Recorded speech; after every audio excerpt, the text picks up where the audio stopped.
আছে আমাদের পুরনো বড় বাইবেল আছে, বড় বাইবেল, মোটা বাইবেল, তাদের সেই বাইবেলেই আছে। আর যাদের কাছে নেই পাশের একজনের দেখবো, না হলে অবশ্যই আমরা মন দিয়ে ঈশ্বরের বাক্য শুনবো যে ঈশ্বর তার বাক্যে কি বলছে আমাদের আগামী দিনের বিষয় কিংবা ভবিষ্যতের বিষয়, যে আমরা কিভাবে চললে আমাদের সামনের দিন ভালো আসবে কিংবা ভালো হবে। ঈশ্বর তার বাক্যে প্রতিজ্ঞা করেছে, তিনি মানুষ নন যে তোমাকে কথা দিয়ে সেই কথার খিলাফ করবে। তিনি ঈশ্বর, তিনি যেটা বলেছে তার আজ্ঞা যদি আমরা মেনে চলি, আমাদের আগামী ভবিষ্যৎ আজকের থেকে বেটার, আরো ভালো হবে যদি আমরা ঈশ্বরের বাক্য মেনে চলি। আমি 7 থেকে পড়ছি, হালেলুয়া। কি বলছে ঈশ্বরের? সদাপ্রভু দূত যারা তাকে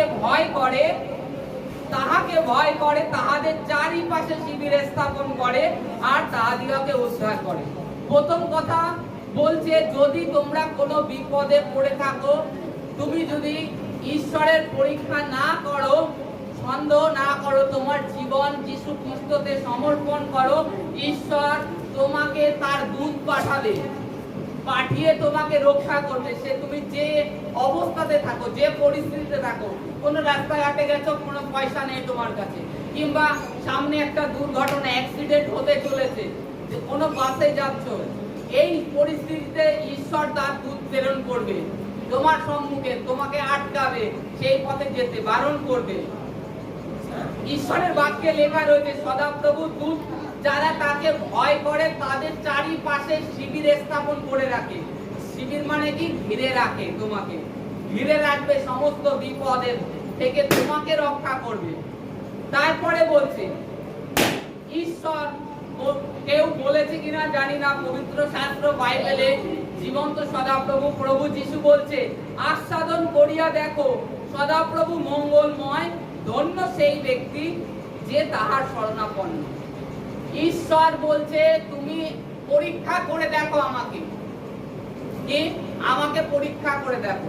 কেউ বলেনি এই কথা, কিন্তু প্রভু বলছে তোমরা আমাকে পরীক্ষা করে দেখো, আমি আছি না নেই। কেউ বলেনি এই কথা, কিন্তু আপনারা দেখবেন জগতে ঘুরে দেখবেন কেউ বলেনি যে তুমি আমাকে আগে টেস্ট করো। কিন্তু এখানে প্রভু যিশু, ঈশ্বর সদাপ্রভু, তিনি বলছে আমাকে টেস্ট করো, পরীক্ষা করো, আমি আছি কিনা, তুমি আমাকে ডাকো, যে পরিস্থিতিতে থাকো তুমি আমাকে ডাকো, আমি তোমাকে উত্তর দিই কিনা দেখো। তারপরে বলছে, হে তাহার পবিত্রগণ সদাপ্রভুকে ভয় করো, কেননা তাহার ভয়কারীদের অভাব হয় না। যারা সদাপ্রভুকে ভয় করে তাদের অভাব হয় না।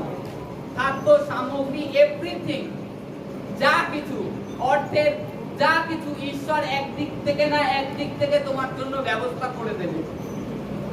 ঈশ্বর একদিক থেকে না একদিক থেকে তোমার জন্য ব্যবস্থা করে দেবে। তারপরে বলছে দেখো 10-এ, যুব সিংহর অনাটন ক্ষুধায় ক্লেশ হয়, কিন্তু যাহারা সদাপ্রভুর অপেক্ষা করে তাহাদের কোনো মঙ্গলের অভাব হয় না। যুব সিংহ, একটা সিংহ, এখানে সিংহর উদাহরণ দিয়েছে। সিংহ কথার অর্থ একটা ইয়ং ছেলে যে কাজকর্ম করতে পারে তার অভাব হবে, কিন্তু তোমার হবে না, কারণ তুমি ঈশ্বরে তোমার ভরসা দিয়েছো, নির্ভর রেখেছো। কারণ সে ঈশ্বরকে স্মরণ নেয়নি, তার ক্ষুধায় ক্লেশ হতে পারে, অভাব হতে পারে, কিন্তু তোমরা যে ঈশ্বরের স্মরণ নিয়েছো, এই কারণে ঈশ্বর তোমাদের অভাব অনাটন আসতে দেবে না, ক্ষুধায় তোমাদের কষ্ট পেতে দেবে না। তারপরে বলছে, আইসো বৎসগণ, আমার বাক্য শুনো, আমি তোমাদিগকে সদাপ্রভুর ভয় শিক্ষা দিই। যে লিখছে, দাউদ একজন রাজা ছিলেন। তিনি রাজা, তার কি অভাব আছে? কোনো কিছুর অভাব হয় রাজা? যে দিক থেকে দেখুন, অর্থ, এভরিথিং যা প্রয়োজন, যে রাজা মুখ থেকে বললে চলে আসে।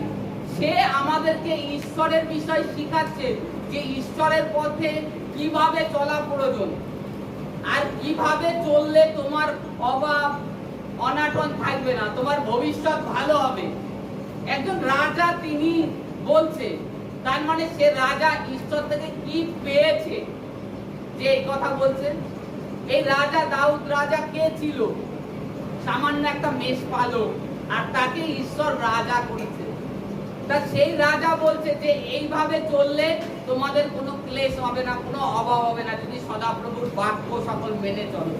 তার বলছে যে বলছে আসো বৎসরা, বৎসগতা হচ্ছে বালকরা কিংবা বালিকারা, তোমরা আমার কাছে আসো, ঈশ্বরের বাক্য শোনো, মন দাও।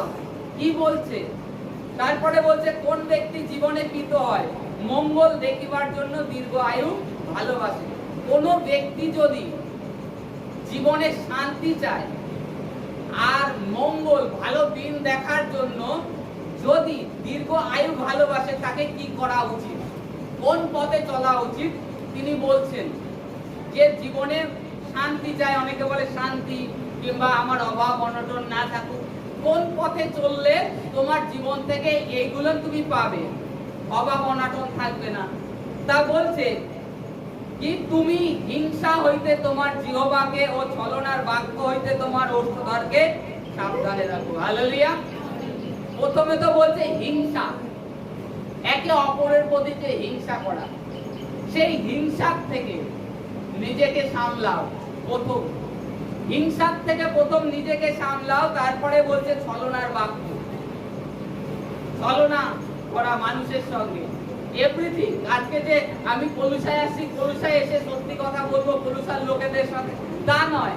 যা সমুদায় জগতে তোমাকে চলতে হবে, আর তোমার ওষ্ঠধরকে তোমাকে সামলাতে হবে, কাউকে ছলনার কথা বলো না।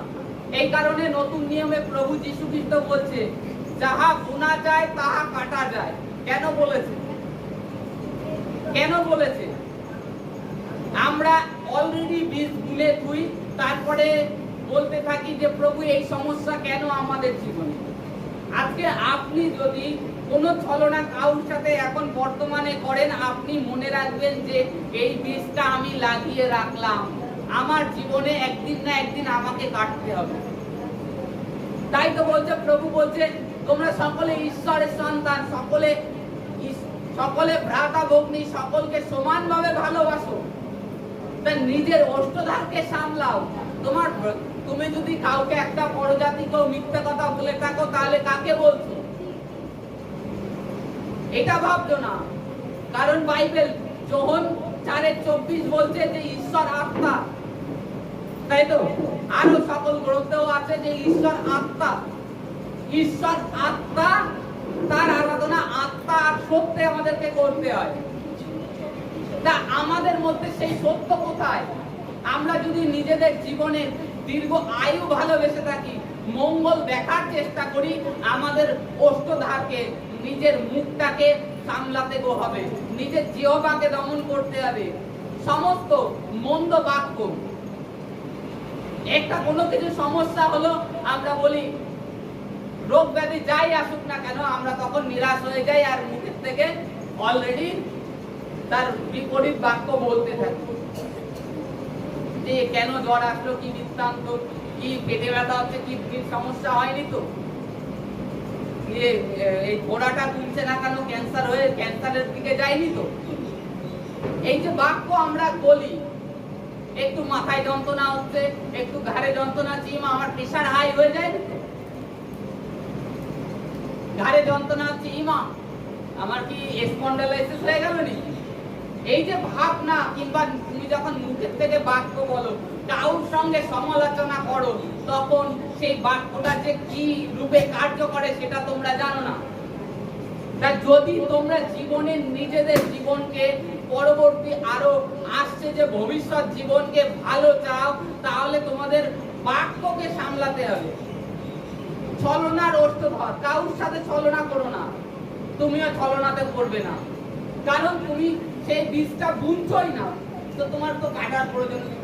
তুমি সত্যের বাক্য বীজ বুনবে, তোমার জীবনে তুমি সত্যটাই কাটবে। আজকে কেন মানুষ নিজেদের সমস্যা নিজেরা ডেকে আনছে? আমরা সবসময় দোষ দিয়ে থাকি শয়তান, শয়তান আমার জীবনে এই করছে, শয়তান আমার জীবনে এই করছে। শয়তানের থেকে বড় শত্রু তোমার শরীরের মধ্যে রয়েছে তোমার জিহ্বা, সেটাকে দমন করো আগে। আর কি প্রভু বলছে, তোমরা প্রেম করো, প্রেম করো সকলকে। তুমি যদি যে সকল যে মানুষ আছে এই পৃথিবীতে, তাদেরকে যদি ঈশ্বরের সন্তান মনে করে থাকো আর তাদের দিকে তুমি লক্ষ্য করলে দেখতে পারবে যে এই ঈশ্বরের সন্তান, এ আমার ভাই, এ আমার বোন, তোমার মধ্যে এই ভাব চলে আসবে। আর অলরেডি তখন তোমার যে ভাবনা চিন্তা, তোমার যে বাক্য অলরেডি পরিবর্তন হবে। আর এর জন্য কি করতে হবে? প্রথমত ঈশ্বরের বাক্য প্রচুর রূপে পড়তে হবে। টাইট করে নিন। বাক্য না থাকলে তখনই শয়তান আসে, আর তার মধ্যে নিজেদেরও শারীরিক একটা স্বভাব আছে। তো কারণ আমরা যদি দেখি পৃথিবীতে আদম হাওয়া থেকে যে পুত্র এসেছিল হেবেল আর কয়িন, তাদের মধ্যে যে একটা স্বভাব ছিল, সেই স্বভাব এখনো আছে, সেটা কিন্তু চেঞ্জ হয়ে যায়নি। যিশুখ্রিস্ট আমাদের তার ব্লাড দিয়ে, তার রক্ত দিয়ে আমাদেরকে আমাদের পাপকে ধুয়ে দিয়েছে, কিন্তু সেই ব্লাড তো আমাদের মধ্যে বইছে না। আর প্রকৃতির তো একটা আছে, নেচার। তারপরে জগতে আমরা কত মন্দতার মধ্যে থেকে চলি, তার থেকেও নিজেদেরকে সাবধান হতে হবে, সতর্ক হতে হবে। যদি আমরা নিজেদের জীবনকে, নিজেদের ভবিষ্যৎকে ভালো করতে চাই, তাহলে আমাদেরকে নিজেদের ওষ্ঠধার, নিজেদের মুখের বাক্যকে সামলাতে হবে। ছলনার থেকে, ছলনা কথার অর্থ চিটিংবাজি, ডাইরেক্ট। ছলনা কি? আমরা যদি বনগায় আছি, ও বলছি আমি বারাসাতে রয়েছি, চাপা বেড়ে বলছি আমি টাউন হলে রয়েছি, এগুলো অ্যাকচুয়ালি ছলনা। এই বাক্য, কিংবা কেউ টাকা, আমার কাছে টাকা পাবে, আমার কাছে টাকা আছে, তাকে আসে আমার কাছে যাচ্ছে কিছু টাকা আমাকে ধার দাও না, আমি যে আমার কাছে নেই। ওই যে নেই বাক্যটা, এই যে বাক্যটা তুমি বললে নেই, তুমি ভেবে দেখো এই বাক্য তোমার জীবনে কি রূপে কাজ করবে। তোমার সারা জীবন ওই মুখের বাক্য নেই নেই নেই নেই থেকে যাবে। বাক্য সামলাও। তোমার কাছে নেই কিংবা তোমার কাছে আছে, তুমি তাকে সেইভাবে বলো যে আমার প্রয়োজন আছে ভাই, আমি আজকে দিতে পারবো না, কি বৃত্তান্ত, এই ব্যাপার, আর অল্প সামথিং হয়তো দিতে পারবো, যদি এইটুখানি নিয়ে কাজ চালাতে পারবো। কিন্তু আমরা অলরেডি তখন নেই বলে দিই।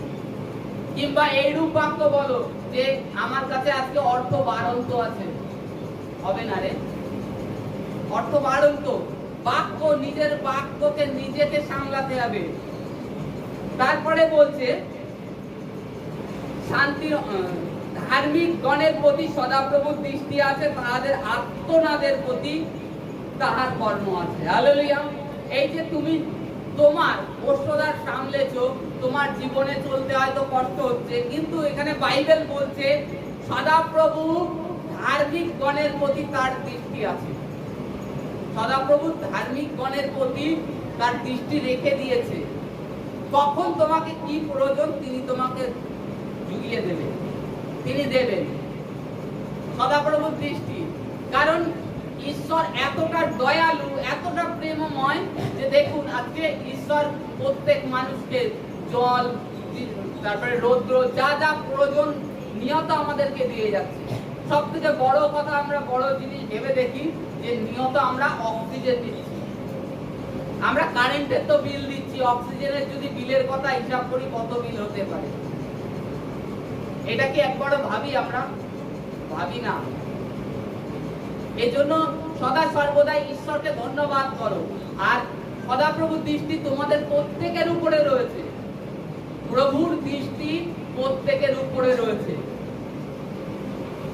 আমরা যখন বাক্য, ঈশ্বরের বাক্য শুনে মন ফিরিয়ে নিজেদের পাপ জীবনকে পরিবর্তন করে আসি, তখন একটা প্রভু যিশু আমাদেরকে তার সন্তান, তার পুত্র হওয়ার তো অধিকার তো অলরেডি দেন, তার সাথে সাথেও ঈশ্বর তার পবিত্র আত্মা আমাদেরকে দিয়ে দেন আমাদেরকে চালানোর জন্য।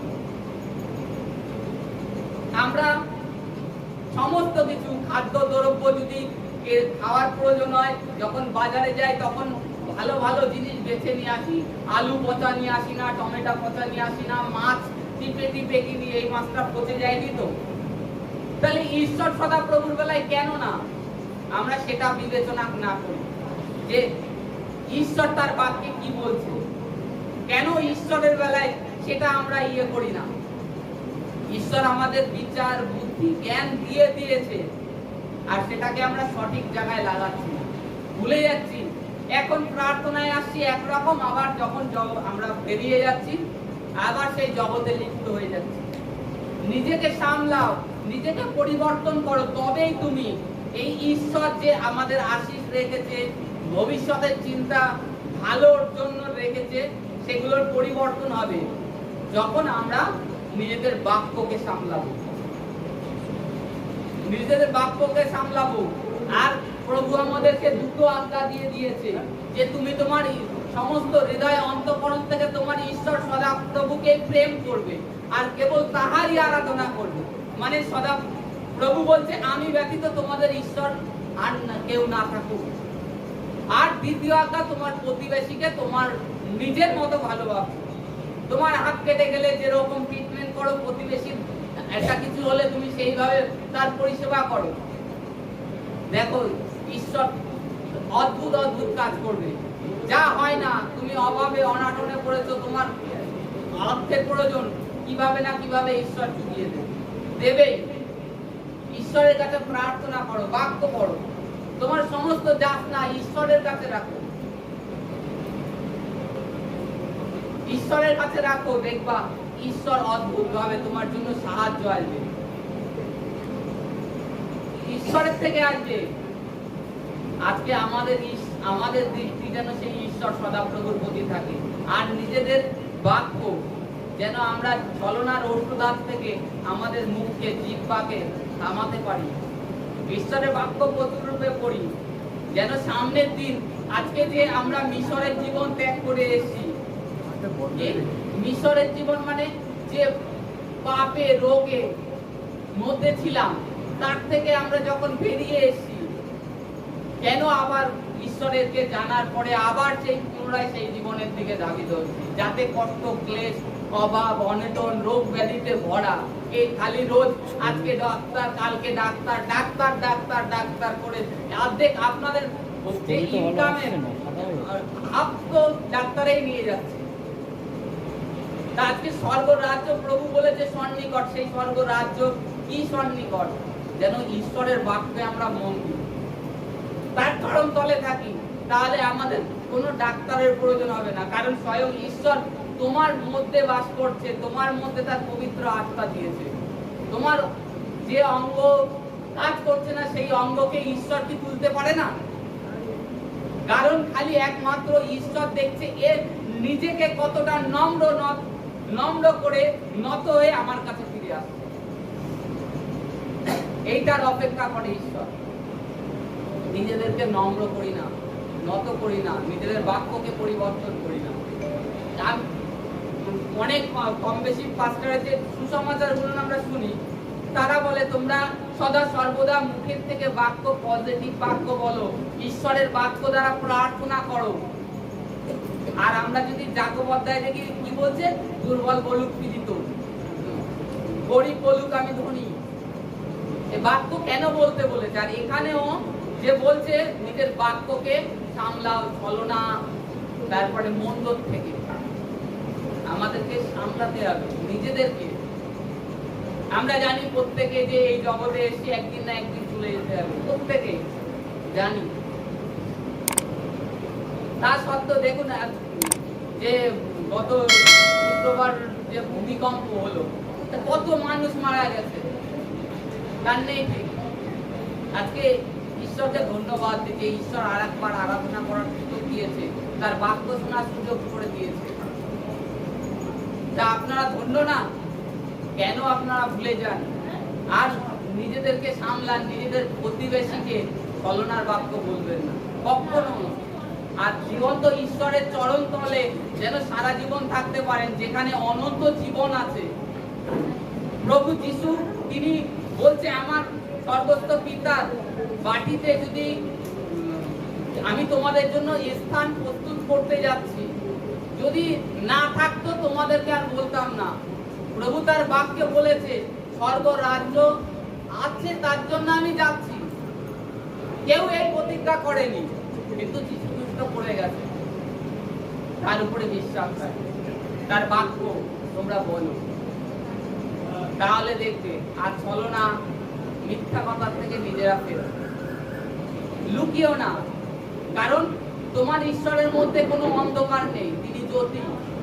তাহলে তোমাদের মধ্যে কেন অন্ধকার থাকবে? চলো না থাকবে, নিজেদেরকে পরিবর্তন করো। Hallelujah, hallelujah.